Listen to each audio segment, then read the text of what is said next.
Conexão Brasil. Oferecimento Sindicato dos Professores da UFMG. Bem-vindos a mais um programa. O tema de hoje é arqueologia em Minas Gerais. E Minas é um dos estados privilegiados desse ponto de vista pelos seus sítios arqueológicos, suas grutas, pelas inscrições rupestres, aqui na região propriamente da Grande Belo Horizonte, onde nós pegamos Pedro Leopoldo e também Lagoa Santa.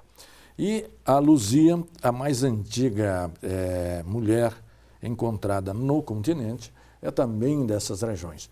Mas o tema de hoje, a arqueologia, é destinada mais à análise da escravidão e dos quilombos e das comunidades quilombolas, que também Minas, por ter sido uma província onde se explorou o ouro e o diamante, que sempre teve, até a abolição, um contingente de escravos e ex-escravos em maior número propriamente dito. E o nosso entrevistado é professor da UFMG e também coordenador do Laboratório de Arqueologia da Fafiche da UFMG, que se encarrega exatamente de fazer essas pesquisas. Bem-vindo, professor, é um grande prazer tê-lo aqui. Prazer é meu. Falar de um tema tão interessante, né? O que faz o Laboratório de Arqueologia da Fafiche da UFMG? Quais as pesquisas principais? Bom, nós desenvolvemos pesquisas considerando aí uma série de temas, dentre eles a sociedade colonial em Minas Gerais, a escravidão, a questão ambiental. É um tipo de estudo que nós estamos desenvolvendo no sentido de identificar a degradação ambiental através das grandes intervenções que ocorreram desde o período colonial. Enfim, são estudos que remetem à formação da sociedade mineira. Por que a ênfase no colonial e também na escravidão? Veja bem, a escravidão, durante mais de 300 anos, ela foi uma base importante da sociedade brasileira, né, e particularmente mineira. E, nessa medida, estudar a escravidão é estudar a própria formação da sociedade mineira. Sim. Né?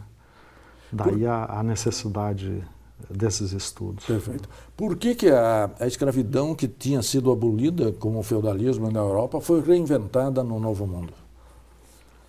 Na realidade, ela não foi reinventada, no meu entendimento. Ela entra num novo ciclo de desenvolvimento na medida em que a colonização da América abre um novo mercado, né, para a utilização da mão de obra escrava. Sim. Na realidade, ela nunca tinha sido extinta, literalmente. O que seria do Brasil e da economia brasileira sem escravos? Olha, eu acho que seria o caso de dizer que a colonização do Brasil ela foi viabilizada através desse sistema de organização do trabalho, sim, com a utilização dessa mão de obra, não só do africano, mas também do indígena. Sim. Porque com abundância de terra, quem que ia trabalhar para o outro, né?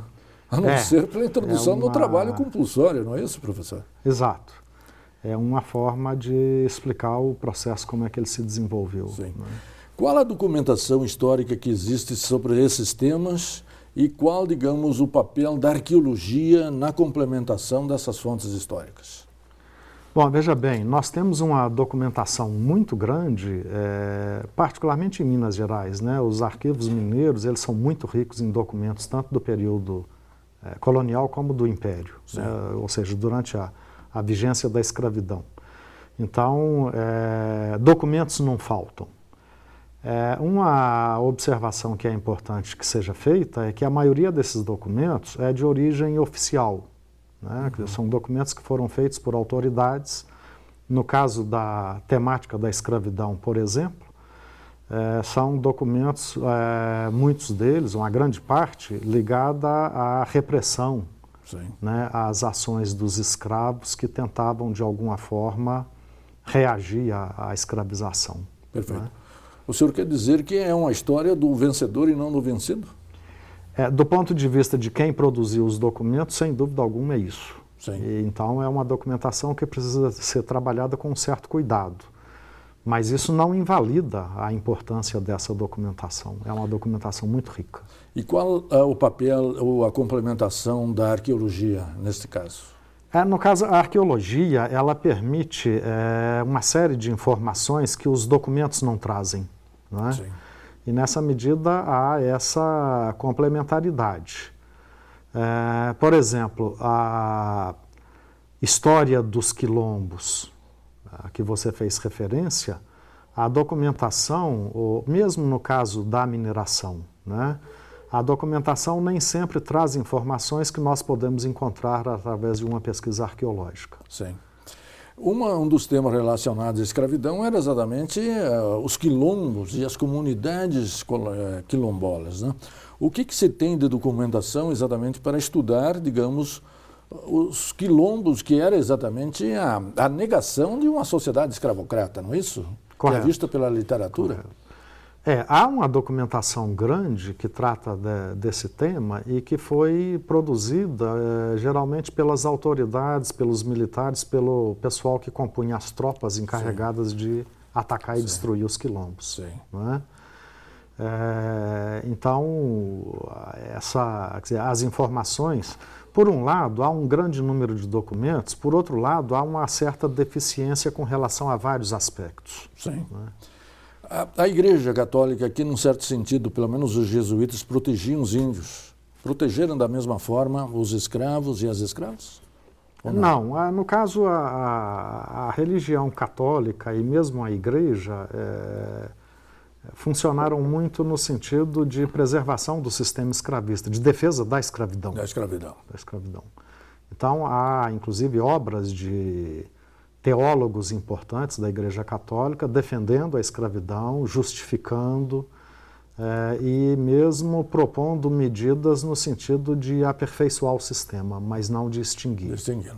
No segundo bloco, nós vamos trabalhar um pouco as características dos quilombos, a sua organização econômica, a sua organização política e também como eram a dinâmica das comunidades quilombolas. Um instante só, voltaremos já. Interconexão Brasil. Oferecimento: Sindicato dos Professores da UFMG.